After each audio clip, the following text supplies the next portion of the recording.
दोस्तों 3 अक्टूबर 1911 के दिन बुल्गारिया में एक ऐसी बच्ची का जन्म हुआ जो जन्म से अंधी पैदा हुई थी और उसे देखते ही देखते उसके माँ बाप परेशान हो गए कि आखिर ये बच्ची अपनी जिंदगी कैसे बिताएगी।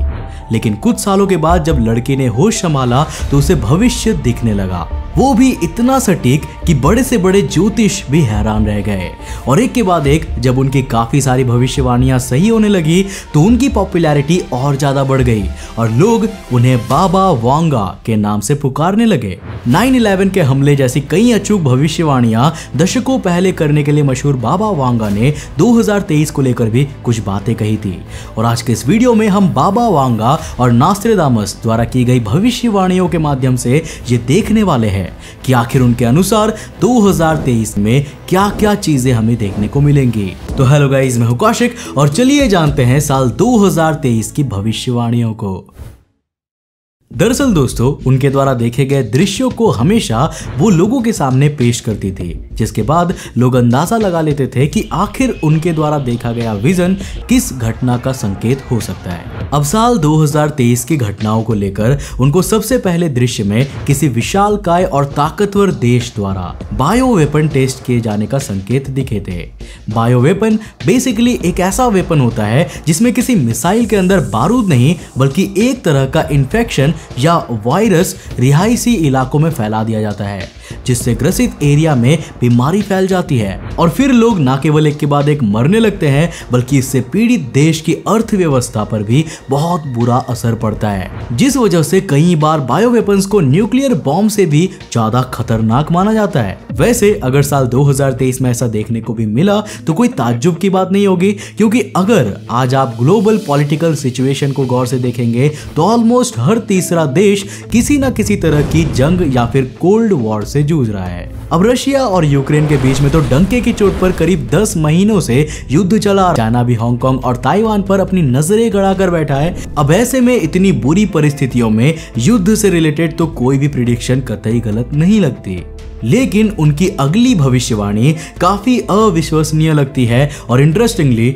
वो स्पेस साइंस से रिलेटेड है, क्योंकि बाबा वांगा ने बताया कि साल 2023 में अर्थ का ऑर्बिट चेंज हो जाएगा। जी हाँ, ये सुनने के बाद बहुत से लोग हैरान रह गए होंगे। हो भी क्यों ना, क्योंकि सूर्य जितनी ताकत के साथ अर्थ को अपनी ऑर्बिट में बांध कर रखता है उस फोर्स को बड़े से बड़े एस्ट्रॉइड नहीं ओवरकम कर पाए। तो ऐसे में इतनी बड़ी क्या आफत आ जाएगी जो किसी एस्ट्रॉइड से भी ज्यादा पावरफुल होगी। वैज्ञानिक या बाबा वांगा तो क्लियरली इस सवाल का जवाब नहीं देते, लेकिन कई भविष्य वक्ताओं के अनुसार साल 2023 में जहां तक एक ग्लोबल न्यूक्लियर डिजास्टर इस बदलाव की वजह बनेगा। वैसे आपको 1859 वाला कैरिंगटन इवेंट तो याद ही होगा। अरे वही सोलर फ्लेयर जिसकी वजह से धरती पर कई खौफनाक परिणाम देखने को मिले थे। अब अगर आपको हमारे उस वीडियो ने फैसिनेट किया था तो ये भविष्यवाणी आपके लिए शायद एक खुशखबरी होगी, क्योंकि बाबा वांगा ने अपने विजन में एक ऐसा सोलर फ्लेयर देखा था जिसका power billions of nuclear bomb के बराबर इंडिकेट किया गया था। और सिर्फ इतना ही नहीं बल्कि उनके द्वारा देखे गए विजन में उन्होंने साफ साफ ये बताया था कि सूर्य से आने वाले भयानक तूफान के कारण अंतरिक्ष में मौजूद कई सैटेलाइट्स तो खराब होंगी ही होंगी, साथ ही साथ इसके परिणाम धरती पर भी देखने को मिलेंगे, जिसके रिजल्ट में धरती के काफी सारे हिस्से पर एक बड़े लेवल का पावर आउटेज ऑब्जर्व किया जाएगा। अब आज हमारे 70 से 90% कम्युनिकेशंस के लिए सैटेलाइट्स ही जिम्मेदार होते हैं। ऐसे में अगर स्पेस में मौजूद सैटेलाइट्स को कुछ भी हुआ तो उससे हमारी कम्युनिकेशन सर्विसेज भी डैमेज हो जाएगी, जिनकी वजह से पावर आउटेज के साथ साथ दुनिया भर में लोगों का लॉन्ग रेंज में कम्युनिकेट कर पाना भी नेक्स्ट टू इम्पॉसिबल हो जाएगा। और इस खतरे से उबरने के लिए इकोनॉमिस्ट मानते हैं कि धरती को कम से कम 7 से 8 साल का वक्त तो हर हाल में लग जाएगा, जो अपने आप में एक बहुत बड़ा टाइम फ्रेम होता है अगर हम लोग उन बिजनेसेस के अकॉर्डिंग देखें जहां हर वक्त लाखों डॉलर का ट्रांजैक्शंस होता है। व्हाट्सएप जब कुछ घंटों के लिए ही डाउन हुआ था तभी मार्क जकरबर्ग को हजारों करोड़ों का लॉस उठाना पड़ा था। ऐसे में जब इतनी बड़ी घटना पूरे 8 महीने के लिए घट जाएगी तो उसके बाद तो पता नहीं मार्क जकरबर्ग की नेटवर्थ $50 बिलियन से भी ज्यादा होगी या नहीं। लेकिन आज की बाबा वांगा द्वारा की गई सबसे आखिरी प्रेडिक्शन आपके रोंगटे खड़े कर देंगे, क्योंकि इस प्रेडिक्शन वाली घटना ऑफिशियली घट चुकी है। बाबा वांगा ने 80s में ही ये प्रिडिक्ट कर दिया था कि साल 2023 में साइंटिफिक लेबोरेटरीज के अंदर बच्चे बनने लगेंगे। And guess what, social media में इस वक्त इस खबर ने आग लगा कर रखी है। जर्मनी के बर्लिन में रहने वाले हाशम अल घाइली ने अभी रिसेंटली इस बात का दावा किया है कि उन्होंने सक्सेसफुली आर्टिफिशियल वॉर्म्स क्रिएट करने की टेक्नोलॉजी खोज ली है, जिसका इस्तेमाल करके उनकी कंपनी एक्टो लाइफ अगले साल एक आर्टिफिशियल वॉर्म फैसिलिटी बनाएगी, जिसकी मदद से माँ बाप अपने मन चाहे बच्चे को पा सकेंगे। उन्होंने बताया कि इस फैसिलिटी में हर साल 30,000 बच्चों को पैदा करने की क्षमता होगी और हर माँ बाप अपने हिसाब से अपने वारिस को कस्टमाइज भी कर सकेगा। यहाँ तक कि बच्चे के इंटेलिजेंस कितनी होगी, उसकी हाइट कितनी होगी, उसकी आंखों का रंग क्या होगा, इवन उसकी स्किन का कलर कैसा होगा, ये तक माँ बाप फैसिलिटी में जाकर चूज कर सकेंगे, जिसके बाद उनका बच्चा एक आर्टिफिशियल वॉर्म में डेवलप होगा और कुछ महीने बाद उनके हाथों में हूबहू उन्हीं क्वालिटीज का बेबी होगा जो उन्हें चाहिए था। वेल, अगर मुझसे पूछा जाए तो मैं शायद इसे मानवता के सबसे वर्स्ट इन्वेंशन के रूप में ट्रीट करूंगा, क्योंकि खुद सोच कर देखो, हम जीवन में क्या स्किल्स सीख रहे हैं, हमारी हॉबीज क्या है, हम जिंदगी में आगे क्या करेंगे, ये चीजें हमें खास बनाती है,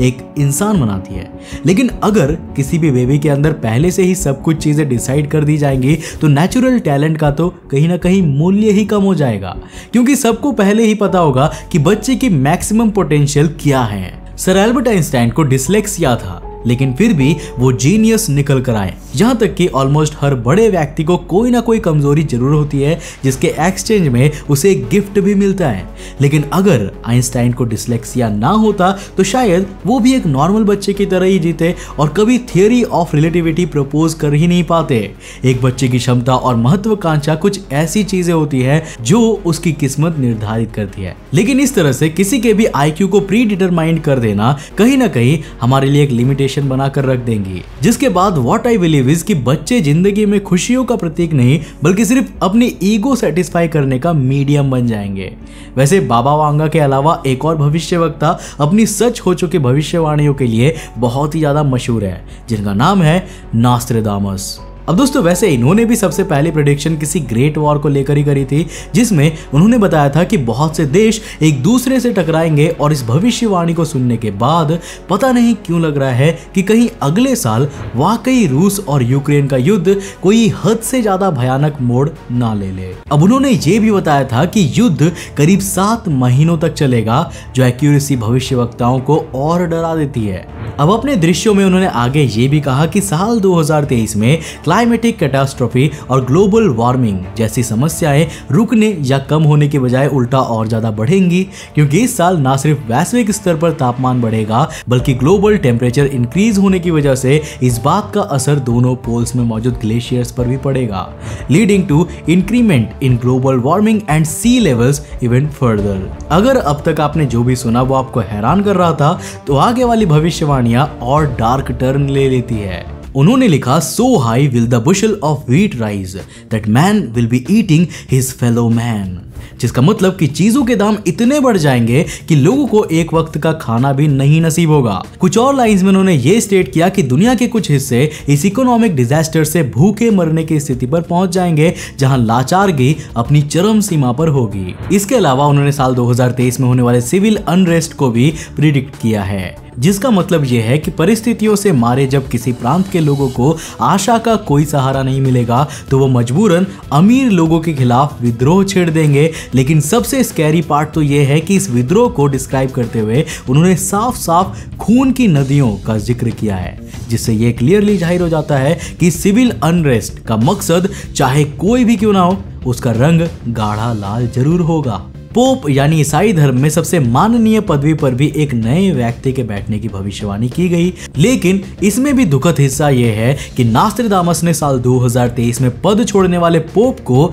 आखिरी सबसे ईमानदार पोप कहा है और यह भी स्टेट किया है कि जो कोई भी उनकी जगह लेगा उसके दिल में पवित्रता नहीं होगी, बल्कि काले मंसूबों की परछाइयां रहेंगी जिसे कोई नहीं समझ पाएगा। इसके बाद अपने प्रेडिक्शन में उन्होंने celestial fire on the royal edifice लिखा, जिसका मतलब एज पर फिलोसोफर्स तो किसी नए वर्ल्ड ऑर्डर के एस्टैब्लिशमेंट को लेकर निकाला जाता है, लेकिन हमें ऐसा लगता है कि चूंकि यहां पर फायर को सेलेस्टियल बताया गया है, इसीलिए ऐसा भी हो सकता है कि शायद कोई एस्ट्रॉइड धरती के इतने पास से निकलेगा कि वो जमीनी स्तर से साफ साफ विजिबल होगा, या फिर शायद कोई छोटा मोटा मीटियोराइट किसी ऑफिशियल या फिर रॉयल बिल्डिंग के अंदर अगले साल हमें गिरते हुए भी सुनने को मिल जाएगा। हालांकि last but not the least उन्होंने साल 2023 को लेकर अपनी आखिरी भविष्यवाणी में यह जरूर कहा है कि इस साल इंसान मंगल ग्रह की ओर बसने के लिए अपना पहला कदम बढ़ा लेंगे, जिसका मतलब हो सकता है कि शायद एलोन मस्क स्पेसएक्स के थ्रू क्या पता पहले स्पेस शटल को टेस्टिंग के लिए मंगल ग्रह पर भेज दे। वैसे भी कुछ सालों पहले सोर्सेज से आने वाली उनकी टाइमलाइन में भी नंबर 2023 को ही इनिशियल टेस्टिंग के लिए निर्धारित किया गया था। वैसे आर्टिफिशियल बॉम्ब वाली टेक्नोलॉजी को लेकर आपके क्या थॉट्स हैं और आपको इन सब में से किस प्रेडिक्शन के सच होने के सबसे ज्यादा चांसेस लगते हैं, मुझे नीचे कमेंट करके जरूर बताना। दोस्तों मुझे उम्मीद है कि आपको ये वीडियो जरूर पसंद आया होगा। अगर आपको ये वीडियो पसंद आया तो आपको ये वीडियोस भी डेफिनेटली पसंद आएंगे, इन्हें जाकर जरूर देखना। मैं मिलता हूं आपको नेक्स्ट एपिसोड में, तब तक के लिए बाय, जय हिंद।